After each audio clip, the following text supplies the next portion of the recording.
Hey, everybody. Sorry, forgot I hit the button for a second there. Welcome back to the channel. This is United vs. Everybody. I am your host, Sean.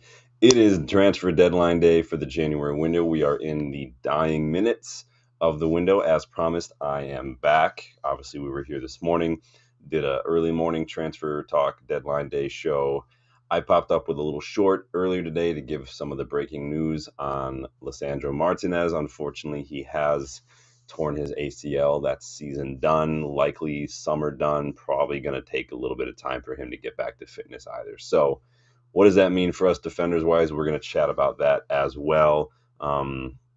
Just wrapping up a few things here. As you know, I think the window is going to close as we're live, so we'll get to be here to talk about all the action as we wind down to the 11th hour as well. I've got Twitter open to keep track of everything. I've got Romano's stuff open, Ornstein stuff open. So we'll be here to keep track of everything as it happens. But don't forget the like button. If you guys have been following along throughout the day, you guys know that we're trying our best to be here and keep everybody informed. But that's what we're going to do for the next little bit, is just talk about some of the latest and greatest that's developed since I last saw you guys. Subscribe to the channel. If you are new, we are on the road to 3K. Hit that bell to make sure you don't miss out on any new content. And while you're just kicking around, feel free to check out some of the memberships and learn a little bit about how you can get more involved in the channel. There's a couple different tiers of membership, a couple different options for anyone who does want to get more involved in the channel as well. They range from, getting access to some cool emojis, like I've got a little contract signing emoji on there for people who want to celebrate maybe or push to get a certain player done. Go on in the next tier, you can get more involved in the content in terms of scouting reports. You guys have been following the channel for a while. Periodically I will do scouting reports. If more people want to do more of those, you can check out that membership level, and that lets you suggest some of those. You suggest this player, I will go do the research, put in the time, do a mini scouting report, give you a shout out for the suggestion. It's win-win-win. And then also that level also allows you to put in some topic of discussion conversations. We'll make a big part of the show when I have panels on, when we're just chilling. We'll make a big part of the show based around the questions that you want to put out there. But because that does take up a lot of time and everything, it is part of the membership package. And then you got the biggie, the big membership package. If you do want to get even more involved, you do get the option to join us for some of the live streams as well on us. So check all that out. Like I said, like the video, subscribe. Hate to start on a negative again if you guys are just joining us. If you didn't catch some of the news, and if you didn't catch my short earlier, the news is today that Lisandro Martinez is out now. He has done his ACL. So that is not great news for Licha. It didn't look good when it happened in the match, and obviously it's just not looking good as it stands. So big up, Licha. We pray that you will heal very quickly and properly, and then we'll have you back next season. It does mean we probably need to keep one eye open for some center back deals. Olivier Bechali will be free in the summer. He is a left-sided center back. I think Nico Schlotterbeck is entering the final year of his contract at Dortmund. That could be a really good option as well. So you guys let me know what you're thinking. Let's move on to some of the latest and greatest transfer news. Don't forget to get involved in the chat as well if you have any questions, want to get involved. So the latest development that might end up going over the line before the end of the day is Tyrell Malacia.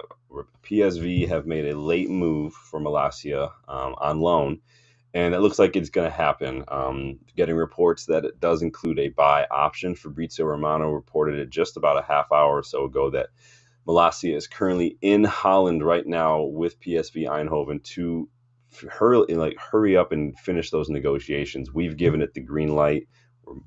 I don't know how much money we're going to get back. If we won't get those details till it's a little more closely wrapped up, but could see another defender go out on loan, and could see another player in general go out on loan. So we'll keep an eye on that one as well.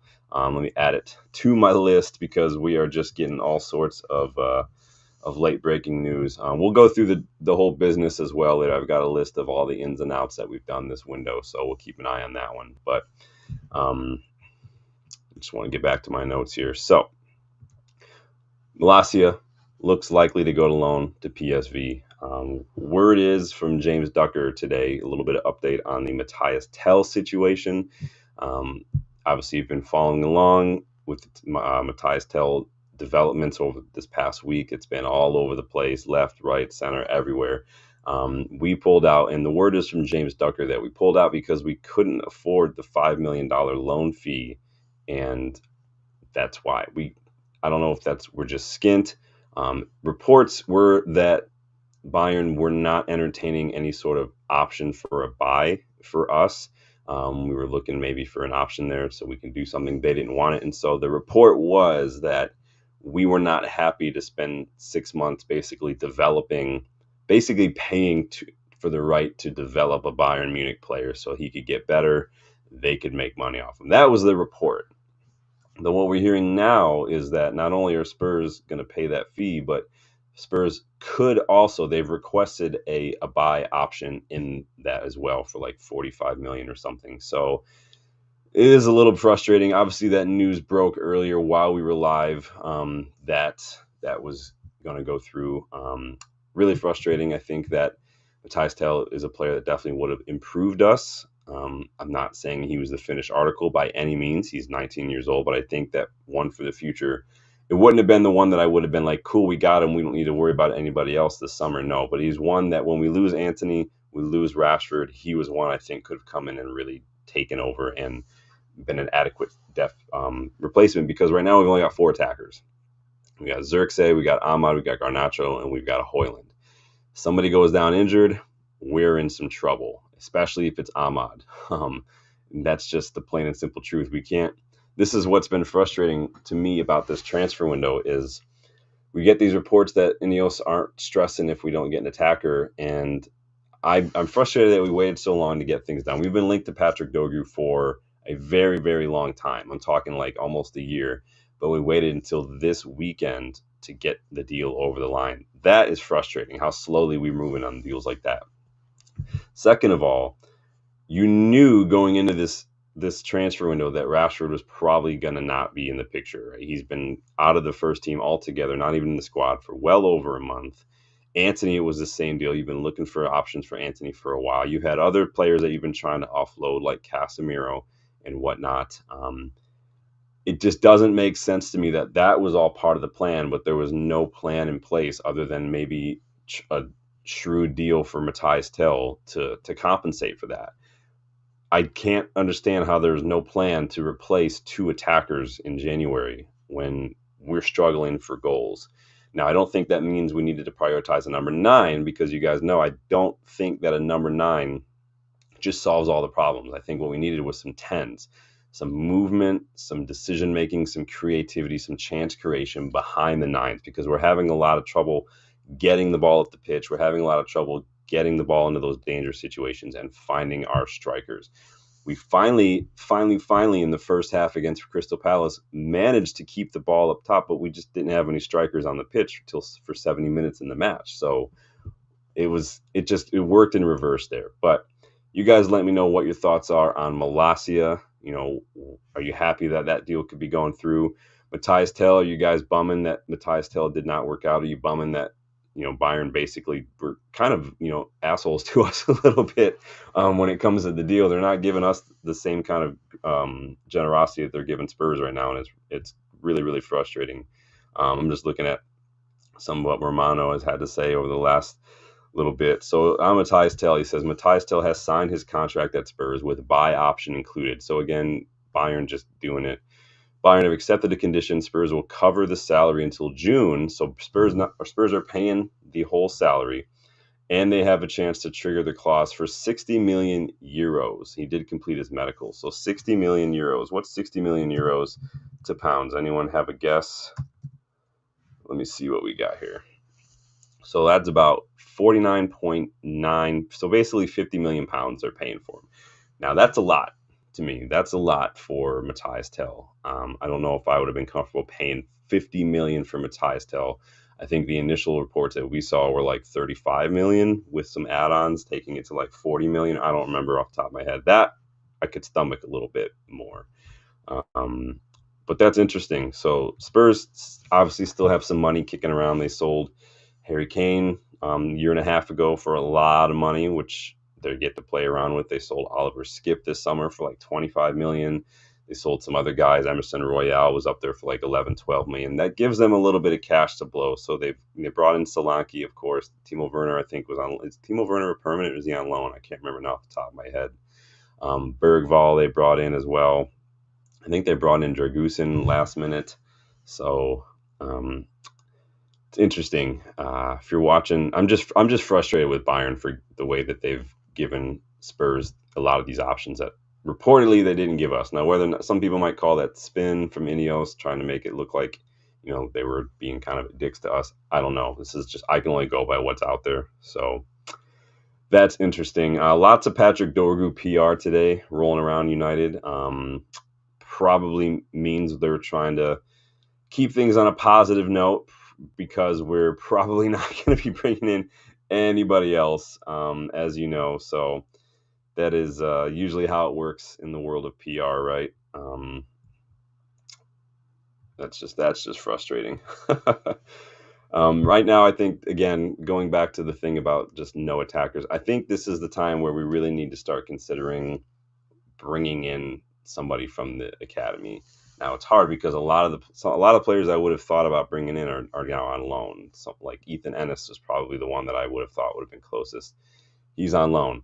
Next on my list is Gabriel Biancheri. So 18 years old. He will be 19 in the fall. He's got a broken hand right now. He had surgery. He will be back probably in a couple weeks. We just rejected an offer for Biancheri from Como. Cesc Fabregas doing big things out there at Como. They have a player that I wouldn't mind having at United in Nico Paz, by the way.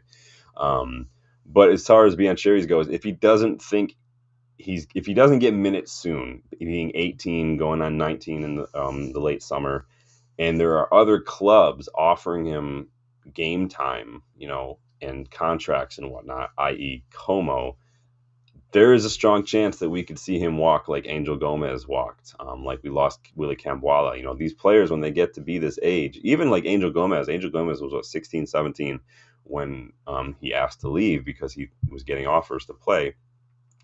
This is a problem. We have a lot of youngsters. A lot of them are very, very good. Most of them, pretty much all of them, not quite ready for first team. I think that Obi Martin physically and like footballing IQ looks it. I think he just needs a little bit more minutes. I wouldn't mind him going on loan maybe to League One next year or something maybe, but Biancheri is the one we need, and I think Biancheri suits the system we play a little better. I could easily see a Biancheri playing in one of those 10s. He has a lot of movement. He's got a lot of he's creating chances for Obi Martin left and right. I think Biancheri is the one that we need to think about, ahead of maybe not even looking at guys like Tyler Dibling or Chris Rigg. Biancheri is already that age. He's already playing. He just needs first team minutes. Now, whether or not he's ready for first team minutes in the Premier League with Manchester United is anyone's guess, but there's only one way to find out. Games like this Friday against Leicester would have been maybe a good opportunity had he been fit, maybe to give him a little bit of time off the bench or something, see what he can do. But you guys, let me know what you're thinking about the attacking options now that Antony and Rashford are both gone on loan. Aston Villa doing big things right now. They brought in Asensio. They got Rashford. Obviously, they got a lot of that John Duran money. They're not spending a ton of it. Like, the Rashford's obviously alone and whatnot. It's interesting the way Villa are moving right now. Obviously, they're trying to make a push for Champions League. They're trying to do it as cheaply as possible. It's very dry in here. But how's everybody feeling on this deadline day? We got about 15 minutes left, I think, until the transfer window closes. Like I said, we are going to be live while it closes. So hit that like button, subscribe to get involved in the chat as well. If you guys have any thoughts on the latest and greatest news, I'm going to hit refresh on this and see what's popping up in the old Twitter sphere. And then once this window closes, we'll take a look at the business that we've done. Interesting, yeah. So we could see a couple of youngsters head out the door as well. So this is coming from Stephen Railston. So we just talked about guys like Ennis. Dan Gore's out on loan right now. Hugo, I think. Hugo could be coming back, though. I'm not sure. He was out on loan and Carlisle, I think, and then they sack their manager. New manager comes in. It's never a good situation for a young loanee. Ethan Wheatley went out on loan, Walsall. So we have another youngster who could be heading out permanently, though, and this is Ruben Curley. He is set to join Stoke on a permanent transfer from our academy. So his contract was going to be running out this summer, so it doesn't sound like maybe he was in the plans. We could get a little bit of a low fee for him up front, and then if this goes through, Railston is reporting that we are putting a lot of clauses and all these extra little things in the deal in order to ensure that we get some more money. We've seen us do this with pretty much all these other youngsters. Zidane, Iqbal, Mengi, Kambwala, all these guys have a lot of these little extra clauses. Even Donny van de Beek, we sold him for like $500,000, but there was probably another 10 to 15 million in very, very easily achievable add-ons in there. So we've been pretty decent at kind of including a lot of those little clauses in there. So interesting. Ruben Curley, I'm not as familiar with Ruben Curley just because I haven't seen him enough. Because you guys know we do follow along the academy a lot on the channel. We did that academy watch along a few months back. Youngsters just played this past weekend. The under 18s, they lost their first game of the season against City in a derby. Other than that, they were like 11-0 at that point. But they did lose 4-0, I believe. There's also a chance that youngster Sam Mather could head out on loan as well. Now, there's no clubs identified yet with Mather, but Steve Railston claims that we are currently pushing to find a loan option for him before the window closes. So we have a lot of youngsters heading out on loan right now this season. I'm gonna wrap up a lot of that for you guys right now. So far, bear with me. These are the outs. So Marcus Rashford, Aston Villa on loan with a buy option. Ethan Ennis is out on loan at Doncaster Rovers. Joe Hugel, Carlisle United. Ethan Williams is forgot about Ethan Williams, Cheltenham Town. Ethan Wheatley, Walsall. Anthony, Real Betis on loan. Dan Gore, Rotherham United on loan. Curley, permanent transfer to Stoke with a lot of those options. Sam Mather on loan as well. We're looking to get that one done. It hasn't been official yet. Nothing's official, but that's something we're looking to do. And then potentially Tyrell Malacia. The medical's booked at PSV. He's there right now, according to a lot of journos. So that one could be wrapped up before the end of the day. So that's 1, 2, 3, 4, 5, 6, 7, 8, 9. That's 10 players out the door. None of them permanent except potentially Rashford on a buy option, but all of these are loans right now. Only 2 of them are significant in terms of financial hit because Rashford's wages are almost entirely being paid for by Aston Villa. I think it's like 70 to 75% of his wages.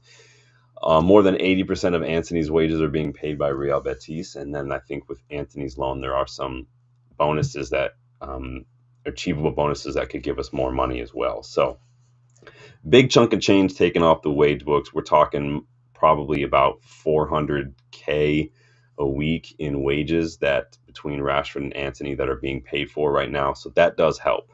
As far as the ins go, so that's 10 out so far, all of which are on loan. The only one with a buy option is Rashford. As far as the ins are concerned, we've got Patrick Dorgu, obviously the young Danish 20-year-old left back from Lecce. We just wrapped him up this weekend. Aiden Heaven, the 18-year-old left-sided center back that we grabbed from Arsenal's academy that looks like he is going to be involved in the first team. He's given the number 26 shirt. Jason Wilcox literally said in the announcement he's first team ready. And then Diego Leon, the young Paraguayan left back that we brought. I forget the name of the club now. It was literally just on the tip of my tongue. But he is not here yet. He came, he signed, he was announced. He's only 17, so he's back with his parent club till the summer when we can bring him in when he turns 18. So he'll be here in the summer. Why we couldn't do something similar like that for like Naipan is beyond me. It's literally the same situation. I don't get it. We could have done the Naipan thing that we just did with Leon. We could have done with Naipan in the summer, and then by the time Rosenborg's season ended December, he could have been here. Very frustrating. So 3 ins, technically 2 ins because Leon's not here right now. 10 outs. That to me is not. I mean, it's frustrating. It really is. What do you guys think about that? Does that seem right to you guys? Is there anybody else you would have liked to see get over the line? Are you really still bummed about Mathis Tel? The window is frustrating. Now, David Ornstein claims that for United, this January was more about, he says, getting our house in order for the summer, preparing for the summer, clearing up some wages, getting some youngsters out there, getting them minutes, getting guys like Rashford out of here, Anthony out of here. I would have preferred to maybe see Casemiro go as well.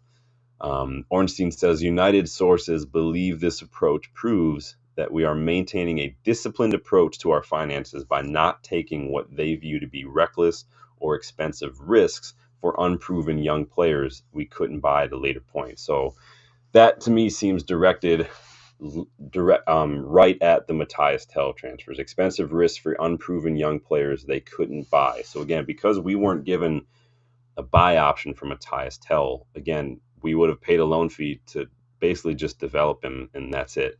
Had it been someone like Gyökeres, for instance, which is never going to happen, if someone were like, who actually could have made a difference, like in the immediate, right, and maybe put us in a better position, totally different story. Not the case. I like Tel, but I would not have seen him, unless there was a buy option, I would not have seen him as a worthwhile investment, because I don't think, while I do think he's one for the future, I do think he improves and he will be very good at, because I do think right now he's better than Garnacho. I think that he has a higher ceiling than Garnacho. You wouldn't make that huge of a difference in terms. He wouldn't do any more than like Garnacho and Ahmad are probably doing right now, and that's just a lot. Simon Stone with BBC says that United believe this means we will be in a better position in the summer when players such as Lindelof or Eriksen will be out of contract, and the amortization on others such as Casemiro and Anthony may have reduced to a point where a sale is possible without further reducing our PSR spending limits. So again, the party line has been PSR for this whole thing, and it's a bit frustrating. Because we know the PSR situation, we know that the reasons that we're in it have nothing really to do with Ineos. They have nothing to do with amorim, of course. They really don't have much to do with Ten Hag either, if we're being honest, because Ten Hag doesn't decide transfer fees. The problem is the people in charge of those decisions, the recruitment, the negotiating, the funding. We've spent too many years buying players for way too much and paying them way too much and not selling enough players to the point where this is where we're at. Add to that how much money we've spent in the last decade alone sacking managers and hiring new managers, even just this season, sacking Ten Hag, sacking Dan Ashworth, bringing in Ruben Amorim, and then paying extra to get all of his coaching staff. And that hurts PSR. That all count towards PSR. That could have been another player this winter. If we had just said Dan Ashworth, you know what, it's going to cost us a lot right now to sack you. You just go sit in the corner, play, Sudoku or something, and then we'll handle our business. You don't get to do anything. You don't get to say anything. We're going to cancel your passwords, cancel all the company cards. You sit in the corner, because it's going to hurt us too much right now to sack you than it will be just to try to get in a loan player or something in January. And then we could sack you afterwards or something. I don't know.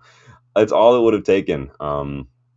Just a little bit decision making, but it does sound like Ineos are fully focused on the project itself and not the immediate need, which is very, very frustrating in some ways, understandable in other ways, but still very, very frustrating. Problem is now Ruben Amorim has to find a way to work with what he has at his disposal in the squad, and it's not a good look, because we have fewer first-team players now than we did when we started the window, and the squad then, it was already feeling pretty thin because of just the lack of quality and the lack of players that seem to be fitting for this system. Granted, Rashford, Anthony, Malacia aren't really part of the 11 recently. It does, the math is there. We have less players now than we did before. Big Danny B in the house. Big up, Danny. How are you, my friend? Good to see you. Spinio's out, Glazer's out. Glazer's out. And you guys know, as we said this morning, I feel for Ineos and Sir Jim in a lot of ways, because the PSR stuff, for instance, it's not their fault. It is what it is. But in the same breath, I will say, like, you knew what the situation was were there not any sort of solutions to this? Like if sometimes your job is in any business is to come up with creative solutions to these problems. Well, where was the creative solution to this problem other than, you know, cutting costs here and there? Like, I don't get the ticket price thing, the raising, and because it wasn't just an overall, it wasn't like all these 33-pound tickets are now 66, right? That's not the way it was. Box, what up, man? Big up. How you doing? It was 3% of those 33-pound tickets were raised to 66. So it's just dumb because it doesn't raise enough money to make any sort of difference. So what was the point? There was literally only negative optics to that decision. So that didn't make sense to me. I get the cutting the staff. I get it to a degree, because we had a bloated workforce. We had almost 300 more staff than any other club, and when Ineos did their audit, it revealed that a lot of these staff were pretty much slobs, and so anybody would have said, "Okay, you got to go," right? So I get it. I get it. We can't say sell a player when, you know, they're not doing their job, and then not say that these staff people can't get let go if they're not doing their job. It's just the way that business works. It's just a problem. What's everybody saying here in the chat? Box hitting me with the big one here. We need a big summer window. I don't necessarily mean in terms of big money deals. I mean sensible planning to offload the deadwood, recoup some fees and wages, strategic scouting, buys for talent. Yeah, and this is the problem though. Because I totally agree, Box, but where was that sort of planning going into January? Because like I said, we've been linked to Dorgu for a minute. We waited till the last weekend of the January transfer window to get that deal over the line. Was Anthony really the thing that was holding that up? Was Rashford the thing that was holding up that deal? Like, that doesn't make sense to me. What was the plan there? And you can't replace two attackers with one left back. That doesn't work. Now, granted, Dorgu is a bit more attacking when it comes to that wing back role. Like I said in some of my streams, he is more wing than back. But what that also means is that defensively, like if you guys have watched Lecce, he can be caught out. This is because he's 20 years old. Like, again, we're going to need to be patient with him, but I think he does do enough in attack that we will notice a difference. He does get forward pretty often, and he is very physical. The squad is lighter now than it was going into January. It already felt thin. Box says, and of course, a few first 11 buys that we're crying out for. And like you're saying, man, Box, the summer window better blow us away. I want to see planning. I want to see moves. I want to see stuff going on now. The problem is, and I said this many, many times before January, I'm going to have a better idea of how Ineos operate after the January window. The problem is, based on this January, again, I've said it many times, you could probably make a drinking game out of it. Ineos moved too slow. I think they move too slowly in the transfer market. They take too long. This whole walking to the right decision rather than running to the wrong one is just, I get that, but there's also an option that you can run to the right decision. And if, like, it doesn't make sense to me that we've waited so long on certain things. Like you're saying, the transfer window, but the summer better blow us away, man. It's really frustrating right now to watch. I had some notes in here about something else, and I don't know where they went. That's okay. Anybody on Hayden Hackney watch? Because you guys know I love Hayden Hackney, the deep line playmaker for Middlesbrough. They did lose tonight, Middlesbrough. They lost 3-2, but Hackney did get a goal and got an assist tonight for them. So big up Hayden Hackney. If you guys want to see the kind of player I want for that pivot role, go watch some of Middlesbrough. Go watch Hackney when he plays. The guy is just absolutely incredible. I don't know how else. He reminds me a lot of like a Locatelli or something. Like, the assist he got tonight for Middlesbrough goal was a thing of beauty. It was just a through ball, incisive pass, beat about 4 Sunderland players on the ground through the ball. None of this lobbed over the top. None of this like back lift, anything. Just simple inside of the foot, slice it right through. Found the attacker. Attacker puts it away. Boom. That's the kind of passing we need more of at United right now. Box says, with United, I've noticed in terms of rebuilds, we're either dealing with a bloated squad or we're too short. Yeah, and this is the result of years and years and years of mismanagement, what we're doing right now, but it is what it is. Let me check the old Twitter sphere to see if anything has popped up. It is 6 o'clock. Look at that. The transfer window has now officially closed. That's interesting. Box says at the moment we're looking too short, especially with exits coming up in the summer. Yeah, we are looking very thin right now. Bandomax, welcome, my friend. How are you doing? Because in box we're looking thin because it's partly because, like you're saying, we were bloated, but at the same time we got rid of 2 attackers. We didn't bring in any attackers. We brought in 2 defenders. Now we lost Licha, so Heaven, like I said this morning, could see some minutes in the first team sooner than we thought, but it's very, very interesting. If you guys are just catching up, so the transfer window is closed. Tel to Spurs official.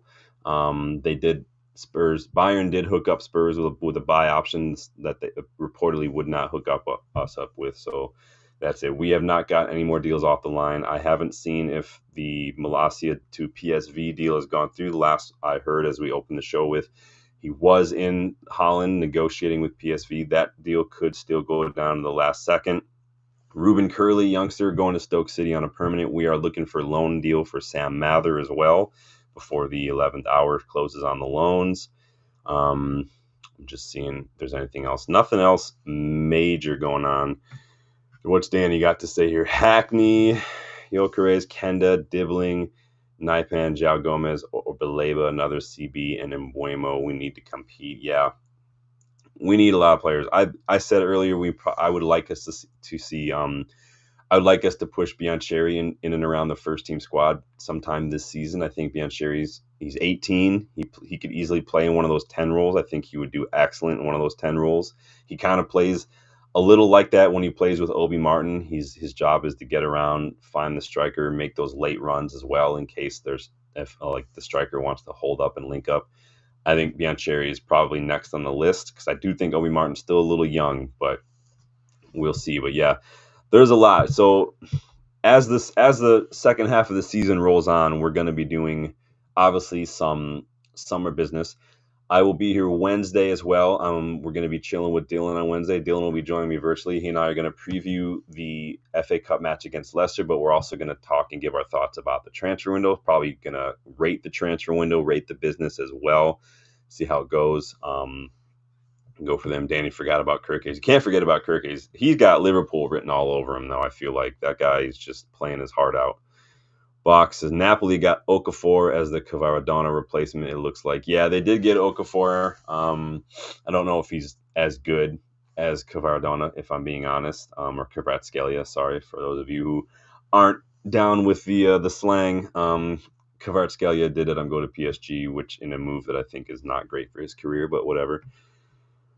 Boxes, I think with 9 subs on the bench domestically and 12 in the Europa League, there's no reason Biancheri and a few youngsters don't make the benches now. Yeah, Biancheri, for sure. We've seen Eli Harrison come in. Kakonki's been on the bench. Obviously, Collier's the latest one to get promoted. He looks the deal. He looks like he could kind of really come in and deputize for Casemiro now that Casemiro looks like he's out the door. I saw some links with Casemiro to Roma the last couple of days. I haven't seen anything since.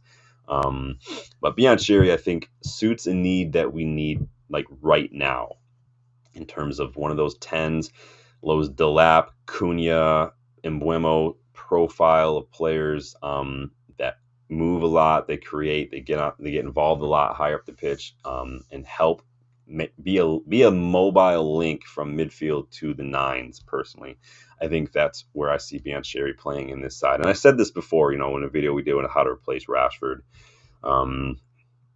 Yeah, the window is closed if you guys are following along.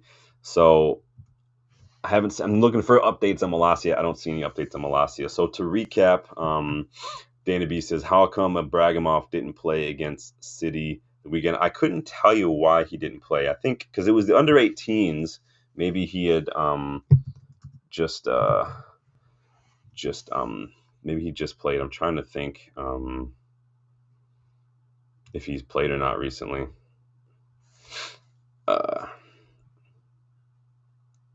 Yeah, I don't know. I couldn't tell you why he didn't play. Matanto didn't play either. Yeah, no Matanto, no Bragamov. Kamasan, Obi Martin. me see what we got going on here. Now, he did play in the Youth Cup when I was there at Bragamoff. Let's see, we got an article here from the 18th, which was the match I was there for against Preston North End. They beat Preston 5-2.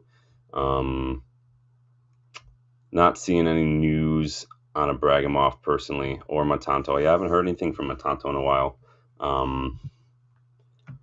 Buck says Heskey's son was playing. Yeah, I remember it. I remember hearing that a lot because Heskey was having a good game. Yeah, like Danny says, he looked good. Yeah, City were all over the youngsters in that game. So, to recap the window now that it is officially closed. Now, again, this is a couple of these are going to have some asterisks next to them. So, Marcus Rashford to Aston Villa on loan with a buy option. Ethan Ennis, Doncaster Rovers on loan. Joe Hugel, Carlisle United on loan.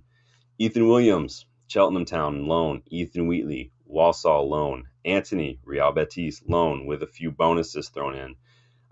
Dan Gore, Rotherham United loan, already got involved in the goals last weekend. Ruben Curley to Stoke, permanent deal with a lot of extra options in there that give us a little bit more money. Now, the asterisks are Tyrone Malacia to PSV. His medical is booked. He's in Holland right now. That could happen on a loan as well.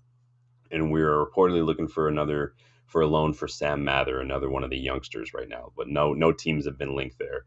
The biggest pluses I can take from some of these is the loans and the fees covered by Aston Villa and Real Betis for Rashford and Anthony, respectively.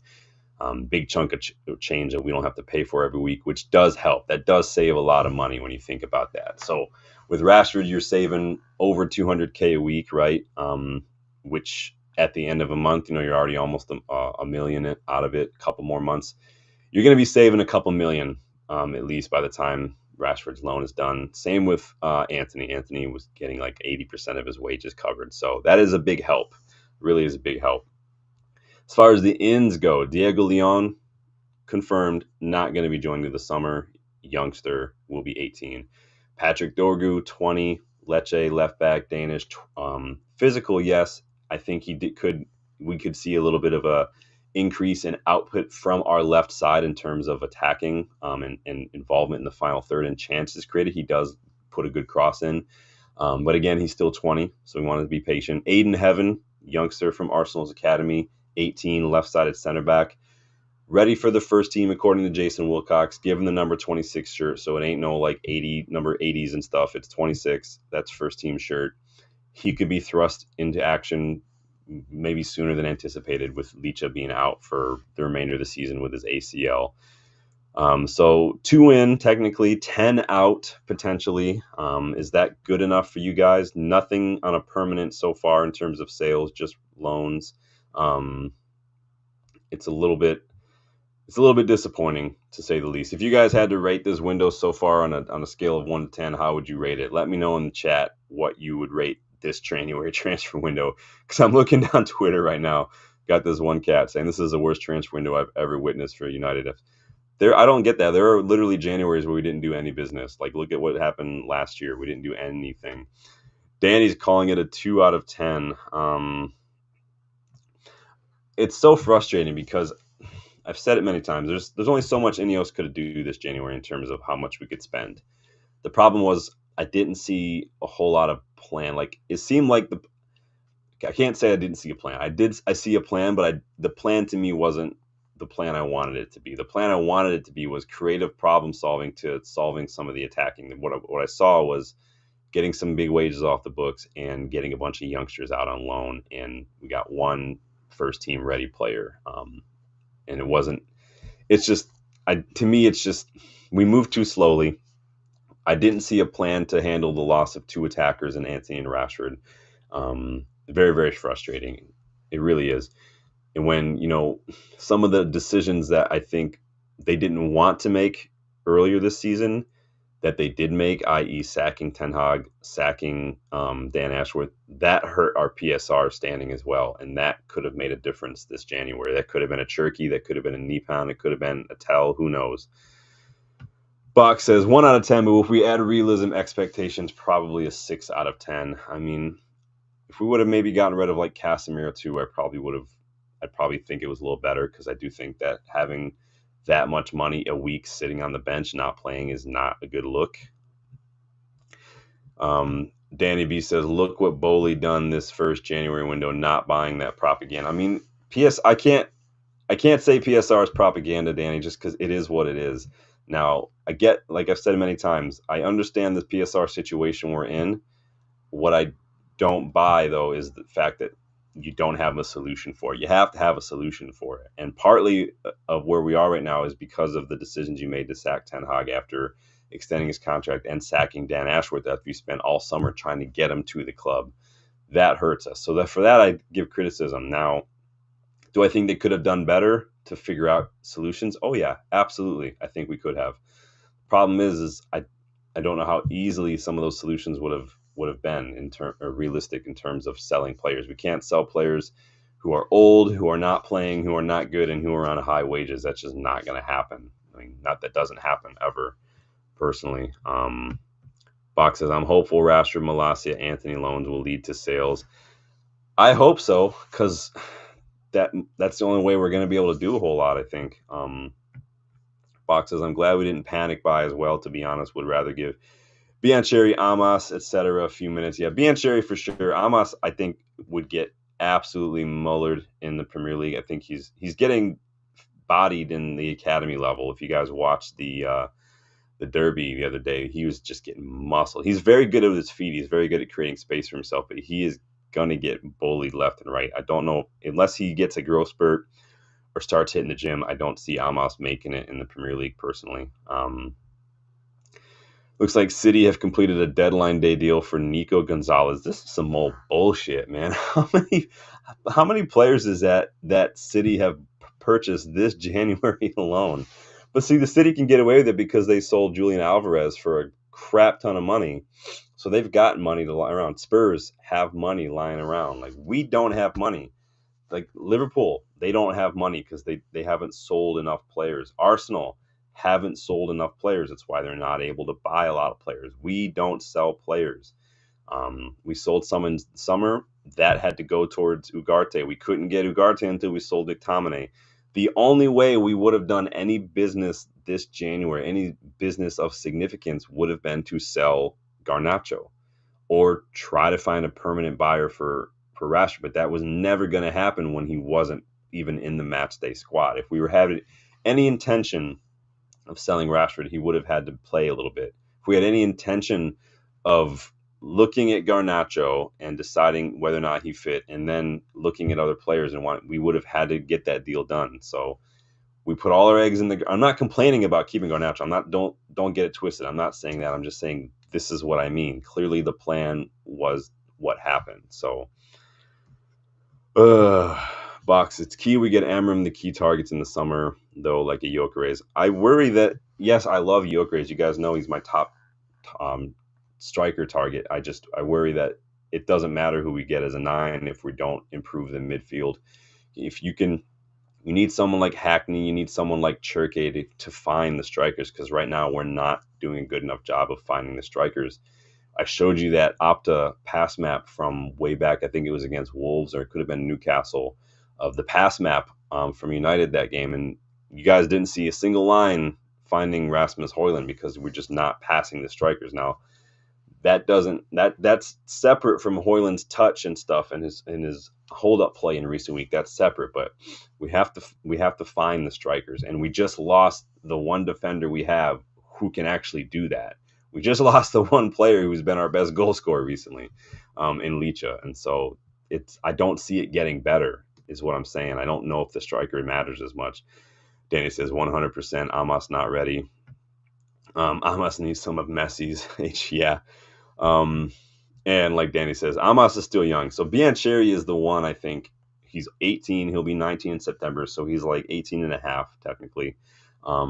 He plays in a position that we really need right now. He plays the position that Tel would have played, and he's like a year younger than Tel. I think that the difference is Biancheri doesn't have first team minutes. And so I would have liked to see us in positions, maybe get some good draws. Like, it would have been great to get like a League One draw in the FA Cup instead of like a Premier League side, It would have been great to have qualified for Europa League a little earlier, for instance, than we could have maybe done. It's just the way it went down that we didn't have any of these dead rubbers that we could have afforded to do that in, and we can't do it in the league because the league is the one place where we really can't afford to keep experimenting and dropping points, because that's what's killing us right now.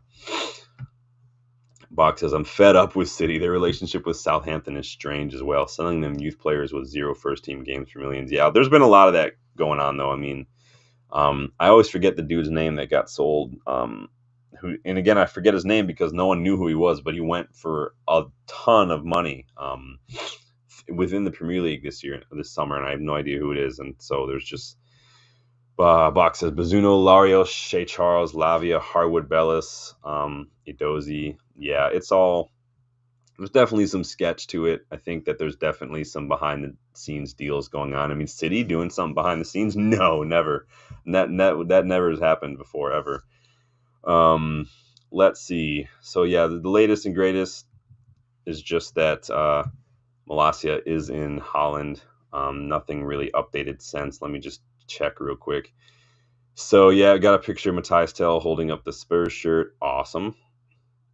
I don't see anything on Malacia yet. So Luca's going to Duath, went to Roma. Interesting. So that's definitely Casemiro not going to Roma. Interesting. I like going to Duath. Very good young player. He has a lot of good potential. That's a good move for him to go to Roma. Interesting. Just seeing if there's anything else going on. Nothing really. Let me see what David Ornstein has to say. So Danny's rating it a 2 out of 10. Box says 1, maybe 6 with context. I'd probably give it like a 3. Less about the players and more about just the way the plan that we had, or the lack thereof, really frustrates me, and how late it took to get things over the line. It's like the Ugarte thing all over again. We just take too long. Like, we got to move faster. We're going to get left behind. Like, literally, like, I know I said this on Rich's channel earlier, right? Like, had we had a plan going into this window, had we been a little bit more proactive, had we thought ahead about some stuff, and like, let's say hypothetical, let's say the plan was, okay, we want to do this Dorgu deal, we want to do this Hayden Heaven deal, and we need to maybe look at Rayon Cherki. We've been looking at Cherki, we'd see what we do. It's going to cost much. We don't have that much. They should have sat there and said, is it worth it to sell Garnacho to Napoli now for a certain amount to get a couple players in and help with a little extra to boost our PSR? Would it have been worth it to get a left wing back, a young center back who's first team ready, and a creative number 10 and sell Garnacho for nothing but profit? I'm not saying that's what I want us to do. I'm saying that's the kind of planning that I would like to see happen. Like, you got to plan that stuff out ahead of time. So by the time you get to January, you're not waiting to the last weekend of the window to make any sort of transactions. And you're not waiting to let players go out the door before you can get anything done. Like, that's the kind of transfer business I'm talking about. Raja, how are you, my friend? Good deal. Not going to win the FA Cup. I mean, the cups are a little different because it's all about the draw, right? This is why I respect the league. The league to me is always more important than the Champions League, even, because you could get a Champions League run where you don't play anybody, or you can get the kind of draws that like Real Madrid have gotten in the last couple of years, where they've had to play like City they have to play City again. Like, it's just, you could get super easy ones, and you can spend your whole time in the FA Cup playing teams like Oldham or Tranmere Rovers, or you can be like us, and we get, Spurs in the League Cup, we get Arsenal in the FA Cup, we get Liverpool in the quarterfinal last year. Thankfully, we won those, not the Spurs one in the League Cup, but but that's what I'm talking about. Need Lord Anthony. We need man of the match Anthony. That is going to be his nickname now. MVP Anthony, as they call it in La Liga. Bach says, Juventus sold 19-year-old Dean Housen for the same amount they're paying for Lord Kelly. And Housen's, is getting a lot of traction right now, isn't he? That's frustrating, though. It is a frustrating end of the transfer window, I'm not going to lie. Still potential to get a little bit of money from the Malacia deal. It was so funny. I was actually looking, and Danny, you might appreciate this. I was actually looking on Transfer Market at free agents to see, are there any free agents out there right now? Players that aren't attached that could come in for free, do a little bit of a job for us right now and maybe help us out. There's nobody really of note, honestly. Unfortunately, that's going to do anything. It's going to move the needle. Bach says he did the same, right? So right in there in the same mindset. Like, what are we doing here? Let's scramble and figure it out. Yeah, it did not make for good reading, Box. There's not a lot of really good free agents out there right now, unfortunately. I looked at maybe some MLS players because they're kind of in their off season, getting ready to start their season next month. So I was like, maybe there's some MLS players that we could get for super cheap or something, but no. There's one MLS player going to Real Betis. It looks like Cucho Hernandez, striker for Columbus Crew. Columbus Crew obviously just won something recently. I don't watch MLS, so I don't know, but I looked at Cucho Hernandez a couple years ago, and then I revisited that a couple last in the summer. Forgot that Cucho Hernandez has got a little bit of a homophobic mouth on him, so I thought maybe best just to sidestep that landmine. But Box says I saw Brandon Williams. Brandon Williams, another player that, like, mentally, I mean, he looked like he had that mentality.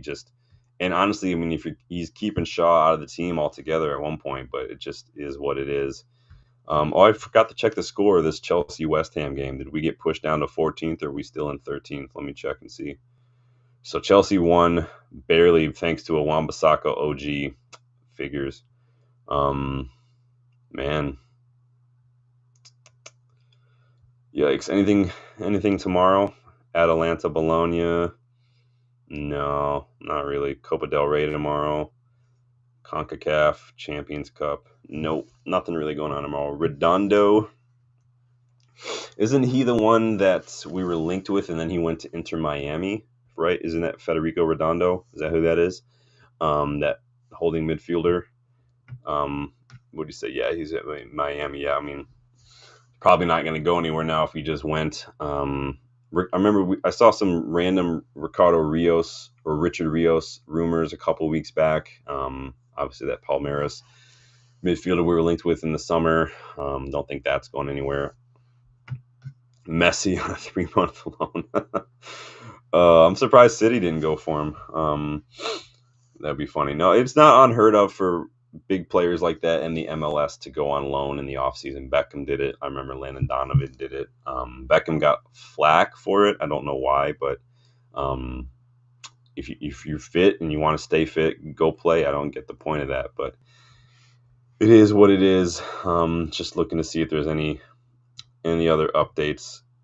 Transfer window kind of fizzled out a little bit, right? It wasn't like the ball dropping on New Year's Eve or something, right? Box says, that's such a bummer about Lisandro, though. I worry a little bit about him long term now because he's 27 now. This is a couple of really bad knee injuries. He had that bad foot injury, and this was all just within the last 2 years. So I worry a little bit about him and the way he plays. I mean, he's very aggressive. There's a lot of pushing, I don't mean like pushing, I mean pushing off. There's a lot of quick turns, really like explosive getting onto things, and he's got to try a little harder than everyone else because he's a little smaller. So I worry about that. What we got here? Reports. Who's this guy? From Stephen Railston. So Stephen Railston says Manchester United staff are relieved the club did not sell Garnacho this winter. Dressing room sources dreaded the prospect of his sale and believe it would have caused uproar among supporters. A separate source also admitted it would have been impossible for the club to have framed the possible departure of Garnacho as a positive. Yeah, the only way you would have been able to frame that as a positive is if Garnacho went the attitude route of Rashford and just didn't feel like turning it around. But thankfully, and I'm not complaining that we kept Garnacho. Again, I gave that example of selling him to get a couple players. That was just a hypothetical situation. Buck says, yep, the Leach injury sums up our luck. Yeah. And Danny says Leach had probably finished. Yeah. So the report is he's out for the season, but I'm like, no, he's going to be probably out for a good portion of the beginning of next season as well, because it is February. He's got to do surgery. He's got to do recovery. He's got to get back to match fitness. I don't know. We probably won't see him till like September, October, maybe at the earliest. It just depends on the severity of the tear, right? So I have my dog has a small ACL tear. She got it 5 years ago, almost 6 years ago now. So she's never had to have surgery or anything. But it's ACL is it's one of those things. Obviously, he's got to have surgery, but ACL is just one of those things where it's like a piece of paper. It can tear, but it could be a small tear. Now, if a piece of paper gets a small tear in it, you can still use it. But if you use it too strenuously, if you don't take care of it, the tear will only get worse. It will not get better. It doesn't just fix itself. And the way to fix it is with staple or tape, in this case, surgery. So it takes a minute. And my dog has got a little tear. She never had surgery. She can't go sprinting around like crazy. She can't play frisbee. And every now and then, if she plays a little too much, she'll be a little sore. And then it's just taking a week off, and then we can get back to normal. But Buck says October returned me to 8th-month layoff. It just depends on the severity, like I'm starting to say, and I went off on a tangent. Because if depends on the ACL, the MCL, right? Those are completely different. Depends on the severity of the tear. That all plays into it. Obviously, if you're going to need surgery, it will help. But the problem is like the nature of the game. I don't see it getting any more easy for him. Box is seeing a lot more ACLs, yeah, and that was it was non-contact, really. It was just bad steps, and it's just unlucky, like you said earlier, just the luck thing. It's just so unlucky. Dana B says, with Dr. Death, Leach won't be back for 18 months. Yeah, I mean, I don't think our physios are equipped to handle this. Is like if my dog needed surgery, my vet wouldn't do it. I'd have to go someplace else to get the surgery done, to get referred out. Our physios aren't going to handle that. No player should go through the club doctor, in my opinion. I mean, we've misdiagnosed so much. Casemiro had to go get second opinions when he hurt himself last year because our club doctors are just not fit for purpose, unfortunately. Boxes, Dragoose and Spurred, Riot Palace. Yeah, Van de Ven. Don't forget Van de Ven as well. It happens.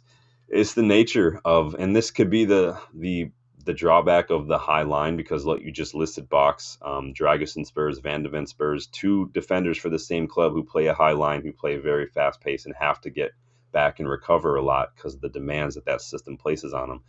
The high line, you can't just, as a defender, defend your whole life. If you're not used to playing in a high line, it's a lot to ask to just go to playing that high line all of a sudden and having to track back. Your body's not used to that kind of stuff.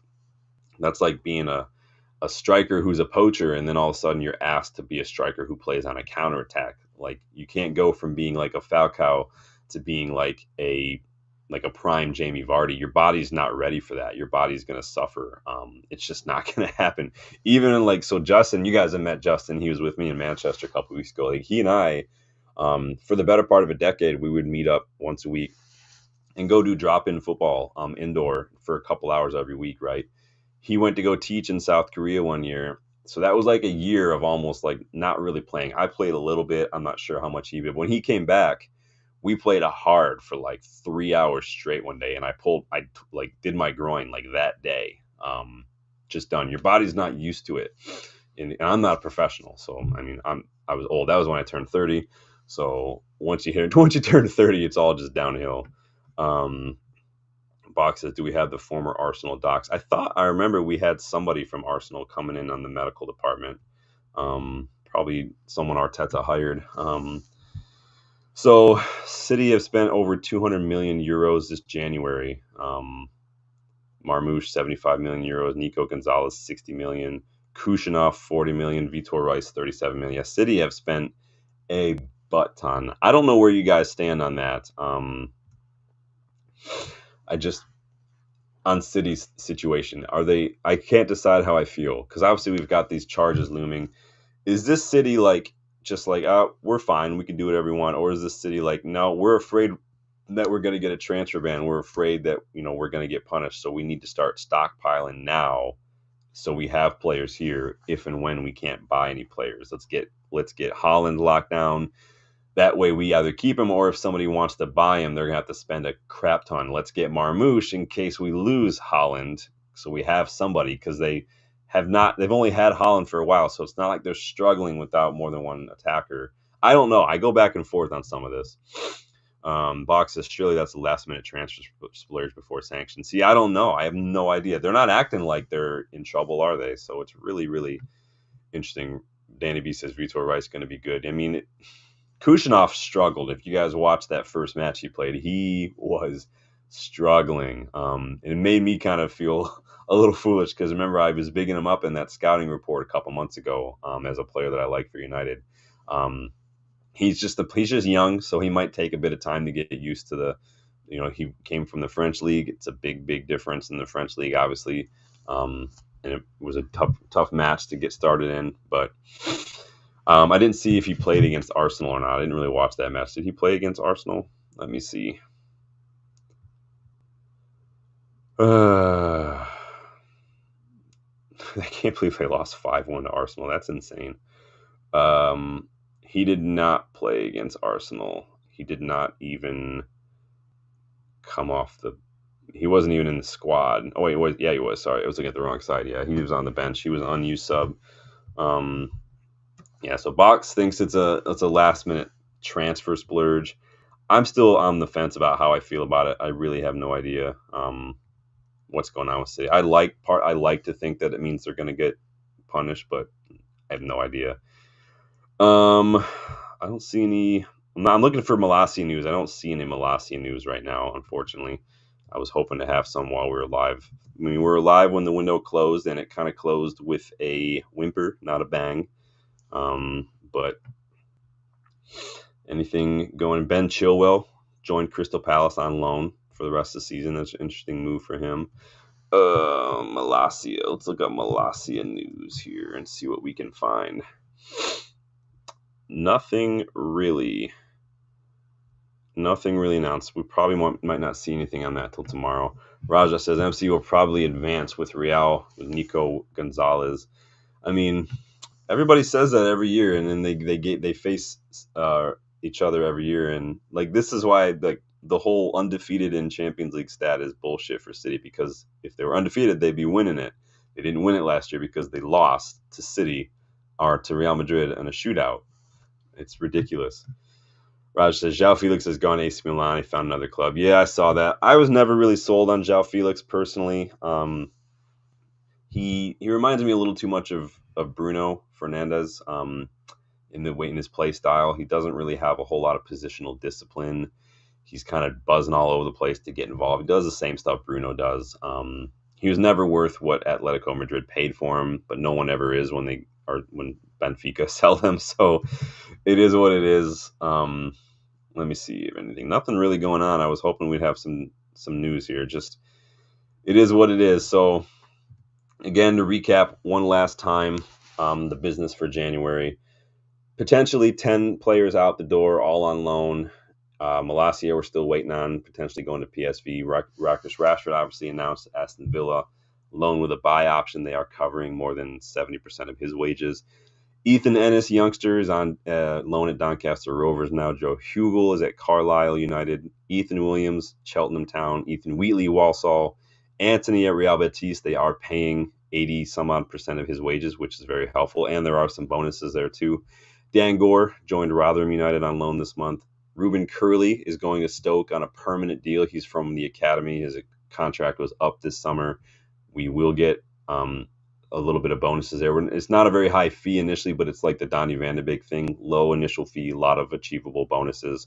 And we're looking for a loan option for Sam Mather right now. Try to get him some minutes.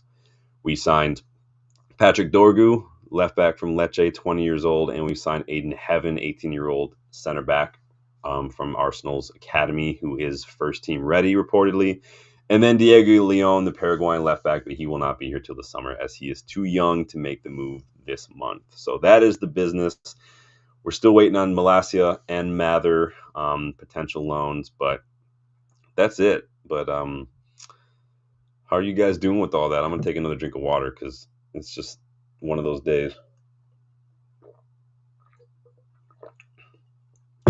Were there any deals that we were in for that you really wish we would have gotten done? What is the one deal that we were in for maybe you wish we would have gotten over the line that maybe you thought would have made the transfer window better? Danny says Rasmus toasted heaven in preseason, if you remember. Yeah, I remember you saying that. I don't remember a lot from preseason. Honestly, you guys, I kind of hate watch the preseason friendlies because I hate friendlies because I don't.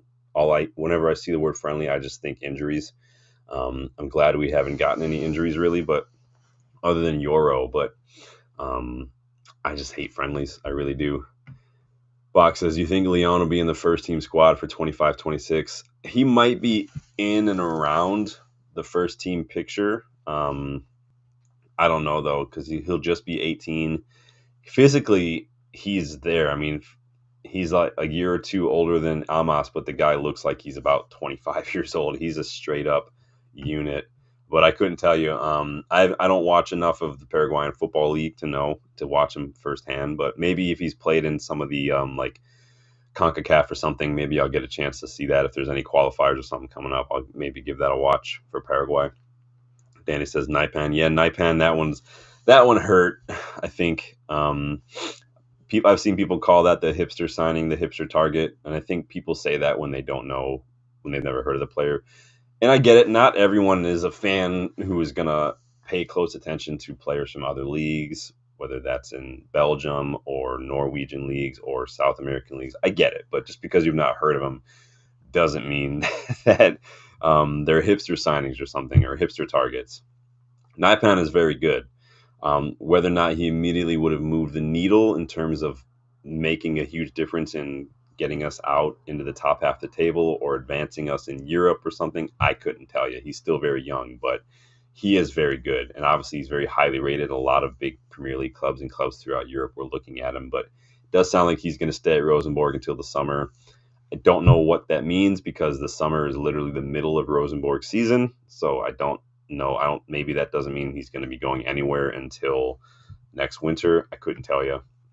Box says, I felt Naipan, Cherky, Alvaro Fernandez for around combined 40 million was a great value. Yeah, the Alvaro thing, people are probably going to complain about. The problem is, and again, Alvaro doesn't really have a choice in the matter. If we chose to exercise that buyback, he would have to come. I think maybe we just saw that there was probably no positive in that for us to force him if he didn't want to come back. So it is what it is. We'll get money for that deal at some point if he goes on to bigger and better things. But for now, it seems like that's just out of here. Christian Ordonez. Yeah, the Cherky one for me probably hurts. I mean, we weren't seriously linked. I know we reported today that we had reportedly asked about him and then it was immediately rejected. And then obviously Lyon's president came out today, or was it yesterday, and said like he's not going anywhere. But again, that's what I'm frustrated about. Had we done this, had we planned a little ahead, again, going back to my selling Garnacho hypothetical situation, again, not saying I wanted to, I'm just saying hypothetically, had we done that, had we planned ahead, found a suitable buyer for Garnacho, started January window strong, we could have gone in for Cherky before Lyon, because Lyon are in financial trouble. We could have gotten that done before they sold Kakare, I think, to Como. That would have helped us and probably would have made them less likely to sell Kakare because they already sold Cherky. We could have maybe tried to do something and gotten that done. Cherky ticks a lot of boxes for everything we're missing right now. It's very frustrating. Box says, good value prospects are low risk, high reward. Exactly. Now, what Spurs ended up paying for Mathis Tel is probably going to be a little bit more high risk than I would have been comfortable with personally. I said the same thing about Dorgu with some of the initial price tag. I thought that was a little high.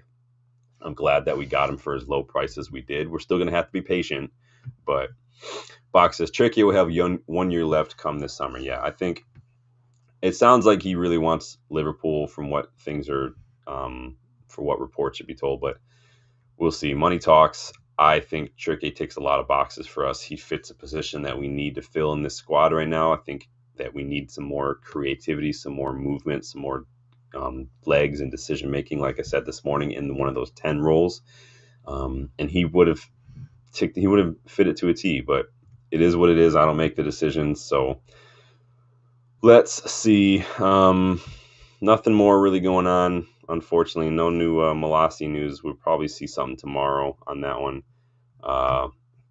Boxes, I wonder what Amorim is thinking now. Amorim is probably wondering, like, if this is one of those, like, sitcoms where you wake up at the end and you realize all the bad shit was just a bad dream, or, like, It's a Wonderful Life, which I saw for the first time, like, 2 years ago, It's a Wonderful Life. overrated. So overrated. It's such a boring movie. The whole movie was so boring. It could have been like instead of sitting through that whole movie, that could have easily just been like a quick little message on like Instagram or something, like a little scenic, like AI generated thing with a little message of just be thankful for what you have. Boom, problem solved. Like that movie was such a waste of my time. I'm sorry for anyone if I offended anybody. The movie's just a waste of my time. Then if he says, say Poole will sign him, good, solid replacement. You think he plays on the right for them, Danny? Um, or do you think they maybe want something that's full on like attack? Because he's definitely not solid when it comes to speed. Now he's full out speed. He's got quickness with his feet on the dribble, but he's not like Salah-esque in the open space in the high intensity counter that they play. But he does offer a lot of creativity personally, but I really like Cherokee a lot. I think he would have been something that we haven't seen at this club in a very long time. I'm trying to think of any other player that Cherokee reminds me of that we might have had at the club before. I just can't think of any off the top of my head personally. It is what it is. I'm probably going to wrap it up there because I don't think we're going to get any Malacia news tonight. I just wanted to, again, stop by to get involved in the deadline day as the window slams shut, get everyone's thoughts. So if you weren't able to catch the live, go ahead and leave a comment. Leave me a rating, how you rate this window. Were there any deals that you would have liked to see us get over the line? Which deal that we missed out on were you super bummed about? How do you feel about Ineos? How do you feel about Amorim's chances? Are there youngsters you want to promote? I am fully in the Beyond Cherry in and around the first team squad boat right now, so I'm going to be pushing that agenda to the end of the season. Still could potentially see Sam Mather and Tyrell Malacia go out on loan before the loan window shuts, but we will see what that one goes. But hit that like button for me if you guys hasn't yet. As always, I appreciate everybody stopping by, getting involved. Sorry the deadline day wasn't more positive. Really bumming about the Legion news as well, if you saw that news earlier. But subscribe to the channel if you are new. We are on the road to 3K. We're going to be back later on this week. I'm not going to be here Thursday. I've got a lot going on Thursday. Dylan will be back virtually on Wednesday. We're going to talk about that Leicester match this weekend. We're going to talk about the transfer window a little bit, things like that. And then obviously we've got a match on Friday against Leicester in the FA Cup. So until then, keep a lookout for anything that might be popping up. I will be back, of course, if there's any big breaking news. Thank you guys for stopping by. I will see you guys on the next one. Enjoy the rest of your evening. Talk to you later.